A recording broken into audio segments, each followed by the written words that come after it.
O Presiden ke United Democratic Party UDP,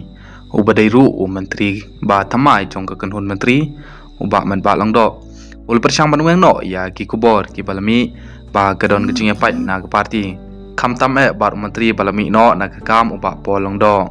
O ba pol bat wei o nong thau an jong ke seng UDP o ba kan menshela kilahab ban ailat ha gejing penkela ya ke kenhun Menteri.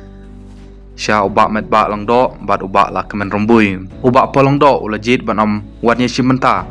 ha gajing penbam smai ya ki menteri batamai ha raj pawan ha gajaka kata ulajit men perlut ya ki kenta ba khadu jong u ha kakam ubak polong do ulas ngulongo ba uham no pan ino ya kakam menteri jong u bat ulayoi ba kadai gajing sya pen pai din simet ubak met bak lang do ulai thu ba karai lang kalong hapo ka UDP na kepenta ki an ngut ki menteri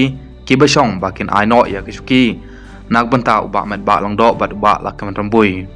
haba pencaya kurkom trikam ubak met ba ulong ba ya kejing kela kan thup ya kejing pen kela ya ki kam ha pedeng jong u bat ubak rembui lale da kejing kersan jong baro ki MLA jong kepati